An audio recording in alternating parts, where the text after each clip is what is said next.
नमस्कार मित्रांनो, ओम नमः शिवाय. भक्ती ज्ञान शिक्षा यूट्यूब चॅनलमध्ये पुन्हा सर्वांचे मनापासून हार्दिक स्वागत आहे. मित्रांनो, आज पुन्हा एकदा मी तुमच्यासाठी खूप महत्त्वपूर्ण असा व्हिडिओ घेऊन आले आहे. मित्रांनो, चुकून ही पत्नीला ह्या 3 गोष्टी सांगू नका. जो पुरुष या 3 गोष्टी स्त्रीला सांगतो तो कायम गरीब राहतो, नेहमी दुःखी राहतो. तर प्रियदर्शकांनो, त्या कोणत्या 3 गोष्टी आहेत या पुरुषांनी त्यांच्या पत्नीला त्यांच्या मृत्यूपर्यंत सांगू नये? पाहूया आपण. प्रियदर्शकांनो, आम्ही तुम्हाला एक छोट्या कथेद्वारे या 3 गोष्टी सांगणार आहोत. या 3 गोष्टी लक्षात ठेवा. आजची जी आपली कथा आहे खूप ज्ञानवर्धक अशी ही कथा आहे. मित्रांनो, कथेला तुम्ही पूर्ण ऐका. या कथेचा तुम्हाला तुमच्या जीवनात खूप चांगला उपयोग होणार आहे. या कथेमध्ये आम्ही ज्या 3 गोष्टी सांगणार आहोत त्या 3 गोष्टी तुम्ही तुमच्या जीवनात आचरणात आणल्या तर तुम्ही जगात कुठल्याही कोपऱ्यात असू द्या, कुठेही राहत असू द्या, तुम्ही कधी संकटात सापडणार नाही. मित्रांनो, कथेला सुरू करण्याअगोदर तुम्हा सर्वांना माझी नम्र विनंती आहे. जर तुम्ही आपल्या भक्ती ज्ञान शिक्षा यूट्यूब चॅनलला सबस्क्राईब केले नसेल तर चॅनलला सबस्क्राईब करा आणि व्हिडिओला लाईक करून कॉमेंटमध्ये जय माता लक्ष्मी लिहून माता लक्ष्मीचा आशीर्वाद प्राप्त करा. चला तर आपण आपल्या कथेला सुरुवात करूया. प्रिय मित्रांनो, एकेकाळी एक शहरात गोविंद नावाचा एक व्यक्ती राहत असे. गोविंद मनाने अतिशय निरागस आणि अतिशय साधा होता. मित्रांनो, त्याने आयुष्यात कधीही कोणताही पाप केले नव्हते. गोविंदची पत्नी निसराळू स्वभावाची होती आणि गोविंदला 2 लहान मुले देखील होते. गोविंदने आपल्या पत्नीपासून कोणतीही गोष्ट लपवून ठेवली नव्हती. गोविंद हा एकटाच त्याच्या घरात कमावता माणूस होता. गोविंद ज्या गावात राहत होता त्या गावात फक्त गोविंद हाच गरीब होता. त्याशिवाय गावात कुणीही गरीब नसल्यामुळे सर्वजण गोविंदची पत्नी आणि गोविंद गरीब असल्याची खिल्ली उडवत असतात. प्रियदर्शकांनो, गोविंद आपल्या गरीबमुळे मोठ्या शेठकडे काम करत असे. तो गरिबीची काळजी घ्यायचा. गोविंद त्यांच्या म्हशी चारायला न्यायचा. हेच काम करून गोविंद आपले कुटुंब चालवत होता आणि त्यांना त्यांच्याकडून 2 वेळेचे जेवण मिळत होते. पण एके दिवशी काही कारणावस्तव ज्या शेठकडे गोविंद काम करत होता ते शेठ गोविंदला म्हणाले, गोविंद, आता तू उद्यापासून तुला येण्याची गरज नाही, कारण आम्ही तुमच्या जागी दुसऱ्यांना नियुक्त केले आहे. यामुळे आम्ही तुम्हाला यापुढे ठेवू शकणार नाही. त्यामुळे तुमचा पगार घेऊन जाऊ शकता. त्यानंतर गोविंद शेठकडून पगार घेतो आणि आपले घरी येतो. गोविंद खूप दुःखी होता. घरी येऊन तो पत्नीला पैसे देतो तेव्हा गोविंदची पत्नी खूप आनंदी होते. पण त्यानंतर जेव्हा गोविंद त्याच्या पत्नीला सांगतो की माझी नोकरी गेली आहे, आता उद्यापासून मी कुठेही जाणार नाही, तेव्हा ती नाराज होते. त्या दिवसापासून गोविंद घरातच राहू लागला, कारण गोविंद आता काहीच काम करत नव्हता. प्रियदर्शकांनो, त्यानंतर बरेच दिवस उलटून गेले पण गोविंदला काही काम मिळत नव्हते आणि शेठने दिलेले जे काही पैसे होते तेही हळूहळू खर्च होत होते. त्यानंतर गोविंद विचार करू लागला की आता आपल्या खर्च कसा चालणार? आमच्या घरात मी एकटाच कमवता व्यक्ती आहे आणि मला काहीतरी करावे लागेल, अन्यथा आम्ही उपाशी मरू. मित्रांनो, असेच काही बरेच दिवस निघून गेले आणि मग एक वेळ अशी आली की गोविंदच्या घरात खायला एक दाणाही शिल्लक नव्हता. गोविंद खूप दुःखी होतो आणि मग मनातल्या मनात स्वतःला शिव्या देऊ लागतो. एक रात्री गोविंदला त्याची बायको आणि मुलांसोबत उपाशी झोपावे लागले. दुसऱ्या दिवशी पहाटे होताच गोविंद घरापासून थोड्या अंतरावर असलेल्या जंगलात जातो. गोविंद लाकूड तोडण्यासाठी जंगलात जात असताना गोविंदला एक संत दिसले. गोविंद संताला पाहताच त्या संतांच्या जवळ जातो आणि गोविंदला पाहून संत आपले डोळे उघडतात.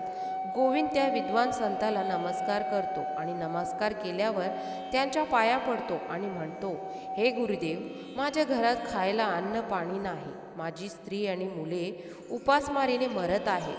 कृपया मला काही मार्ग दाखवा, म्हणजे माझे घर व्यवस्थित चालेल.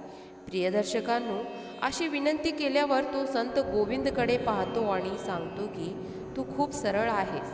तू आजपर्यंत आयुष्यात कोणतेही पाप केले नाही.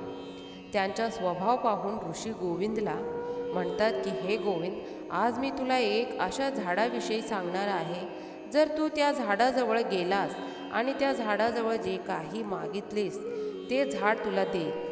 आणि जर तू त्या झाडाचा एक छोटासा भाग, अगदी लाकडाचा तुकडा तोडला तर ते सोन्यामध्ये बदलेल. आणि अशा रीतीने तू तुझे घर चालवू शकतोस, तू तुझ्या घरची गरिबी दूर करू शकतोस. पण संत गोविंदला हे देखील सांगतात की जर तू हे इतर कोणत्याही स्त्री किंवा पुरुषाला सांगितले तर तो झाड पुन्हा तुला काहीही देणार नाही. मित्रांनो, संतांनी सांगितल्याप्रमाणे गोविंद त्या झाडाजवळ जातो. झाडाजवळ गेल्यावर गोविंदला त्याची बायको आणि त्याचे मुलं आठवतात. मग गोविंद आधी त्या झाडाजवळ तांदळाचा पोत मागतो. तेव्हा अचानक तांदळाचा एक पोत गोविंद समोर येते. गोविंद तांदळाचा ते पोत घेऊन घरी जातो आणि बायको आणि मुलांना जेवण खायला देतो आणि स्वतः जेवण करतो. त्या दिवशी गोविंद आपल्या पत्नीला आपण तांदूळ कुठून आणले हे सांगितले नाही. दुसऱ्या दिवशी गोविंदच्या झाडापासून 5 सोन्याचे नाणी मागितली आणि गोविंद मागितल्याबरोबर लगेच झाड त्याला 5 सोन्याचे नाणी देते. आणि 5 सोन्याचे नाणी मिळवल्यावर गोविंद खुश होऊन आपल्या घरी येतो. घरी आल्यावर गोविंद आपल्या पत्नीला 5 सोन्याचे नाणी देतो. नाणी पाहून गोविंदची पत्नी खूप आनंदी होते आणि त्यानंतर गोविंद आपल्या पत्नीला सर्व गोष्टी सांगतो. कारण गोविंदच्या पत्नीने गोविंदच्या हातात 5 सोन्याचे नाणी पाहिल्यानंतर ती गोविंदला विचारते की तू हे कुठून आणलेस. त्यामुळे गोविंद आपल्या पत्नीला सर्व काही सांगतो. पत्नीपासून कधीही काहीही लपवले नाही. पण तो हे विसरला की त्याची पत्नी शेजारच्यांना सर्वच काही सांगते. त्यानंतर बरेच दिवस निघून गेले. गोविंद रोज त्या झाडावरून 5 सोन्याची नाणी मागून आणा लागला. आणि मग एके दिवशी गोविंद शेवटी त्या झाडाकडून 1000 सोन्याचे नाणी मागतो. आणि तो नाणी मागता सोन्याच्या नाण्यांनी भरलेले पोत लगेच गोविंदच्या समोर येते. गोविंद बैलाच्या पाठीवर सोन्याची नाणी ठेवतो आणि आपल्या घरी घेऊन येतो. मित्रांनो, सोन्याचे नाणी आणि त्या विद्वान संतांचा आशीर्वाद मिळवल्यावर गोविंद काही दिवसात श्रीमंत होतो. गोविंदला भरपूर पैसे मिळतात. गोविंद जिथे काम करायचा त्या शेडपेक्षा जास्त प्रगती त्यांनी केली आणि गोविंद त्यांच्यापेक्षाही श्रीमंत झाला. मित्रांनो, हे सर्व पाहून गोविंदचे सर्व गावकरी स्तब्ध झाले आणि त्यांना प्रश्न पडला की हा इतका श्रीमंत कसा का होत आहे. मित्रांनो, जर कोणी गोविंदला विचारले की तू इतका लवकर श्रीमंत कसा होत आहेस, तर गोविंद सत्य कुणाला सांगत नव्हता. कारण विद्वान ऋषींनी गोविंदला या झाडाबद्दल कुणालाही सांगण्यास मनाई केली होती. पण त्यांनी गोविंदला न विचारता गोविंदच्या पत्नीकडून ही बाब विचारण्यास सुरुवात केली. तर मित्रांनो, गोविंदच्या पत्नीने मागचा पुढचा विचार न करता गावकऱ्यांना सर्व गोष्टी सांगितली की माझ्या पतीकडे पैसे कुठून येतात. पुढच्या दिवशी गोविंद पुन्हा सोन्याचे नाणे घेण्यासाठी त्या झाडाकडे जातो. तेव्हा ते झाड गोविंदला नाणी देत नाही. गोविंद अनेक वेळा त्याच्याकडून मागतो, पण झाड यावेळेस काही देत नाही. मित्रांनो, त्या दिवशी गोविंद रिकाम्या हातानेच घरी जातो. दुसऱ्या दिवशी जेव्हा गोविंद पुन्हा झाडाजवळ जातो तेव्हा त्या दिवशीही गोविंद प्रत्येक वेळी झाडाला मागत राहतो, पण त्याला काहीच मिळत नाही. मग तो निराश होऊन त्याच्या घरी येतो आणि आपल्या पत्नीला म्हणतो, हे भाग्यवान, आज मी झाडाजवळ गेलो होतो, परंतु झाडाने आज काहीही दिले नाही. तू झाडाबद्दल कोणाला सांगितलं का?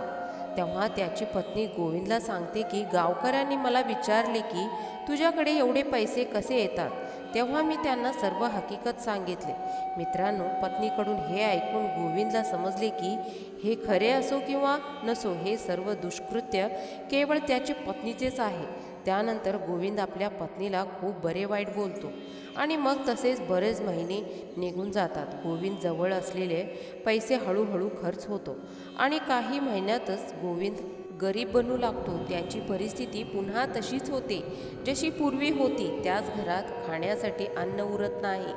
मित्रांनो, एक दिवशी पुन्हा जेव्हा गोविंदची पत्नी आणि त्याची मुलं रात्री उपाशीपोटी झोपतात तेव्हा गोविंद आपल्या पत्नीला पुन्हा बरे वाईट बोलू लागतो आणि पत्नीला सांगतो की हे सर्व तुझ्यामुळे झाले आहे. मी तुला सांगितलं नसलं तर हा दिवस बघायला लागला नसता, असे गोविंद आपल्या पत्नीला सांगतो. मित्रांनो, एके दिवशी गोविंद पुन्हा त्या साधूला शोधण्यासाठी जंगलात जातो, पण संत संपूर्ण जंगलात सापडत नाही. बरेच वेळ त्या साधूला शोधत असतो आणि नंतर काही तासांनी त्याला संत दिसतात. गोविंद साधूला भेटताच त्यांच्या पाया पडू रडू लागला, विनवणी करू लागला आणि म्हणू लागला, हे गुरुदेव, माझ्याकडून अशी कोणती चूक झाली ज्यामुळे तुम्ही माझ्यावर रागवले आहे? तुम्ही माझे दाता आहेत, तुम्ही माझे निर्माता आहात. माझी चूक माफ करा. माझ्या एक चुकीमुळे आज माझी मुले उपाशी आहेत. देवा, मला मदत करा. मित्रांनो, त्यानंतर विद्वान संत गोविंदला सांगतात की गोविंद, जर असे असेल तर मी तुला क्षमा करतो, पण आज मी तुला 3 गोष्टी सांगणार आहे. प्रत्येक पुरुषाने आपल्या आयुष्यात या 3 गोष्टी कधीही आपल्या पत्नीला सांगू नये.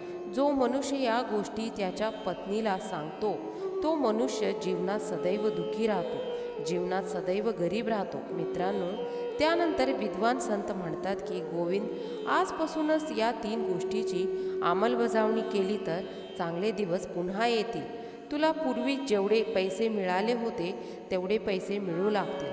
तर प्रिय मित्रांनो, तो संत गोविंदला पहिली गोष्ट सांगू लागतो आणि म्हणतो की पत्नीच्या त्याचे उत्पन्नाचे साधन सांगू नये, कारण जर तुम्ही तुमच्या बायकोला कमाईचा स्तोत्र सांगून तुमच्या कमाईबद्दल सांगाल तर ती त्याबद्दल संपूर्ण गावात बडाई मारेल आणि ती स्वतःची प्रशंसा करून घेईल.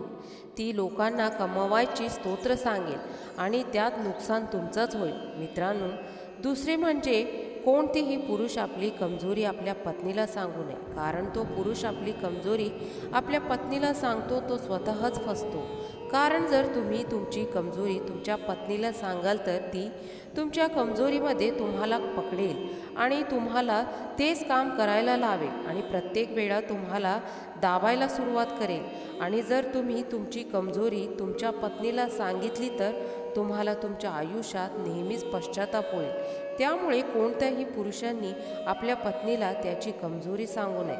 तिसरे म्हणजे कोणत्याही पुरुषांनी आपल्या पत्नीला आपल्या जीवनात झालेल्या अपमानाबद्दल सांगू नये.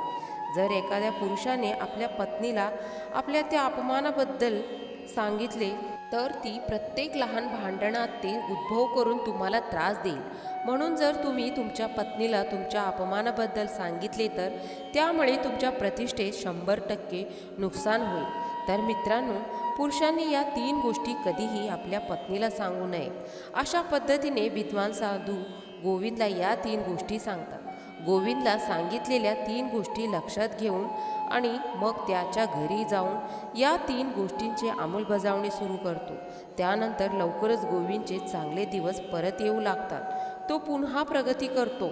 आता तो आपले जीवन आनंदाने व्यतीत करतो. ही कथा इथेच संपते. मित्रांनो, जाण्यापूर्वी कृपया व्हिडिओला लाईक, शेअर, कमेंट करायला विसरू नका. चॅनलवर नवीन असाल तर चॅनलला नक्की सबस्क्राईब करून घ्या. तसेच बेल आयकॉनही प्रेस करा. असे छान छान ज्ञानवर्धक व्हिडिओ तुमच्यापर्यंत पोहोचेल. व्हिडिओ पूर्ण ऐकल्याबद्दल मनापासून धन्यवाद.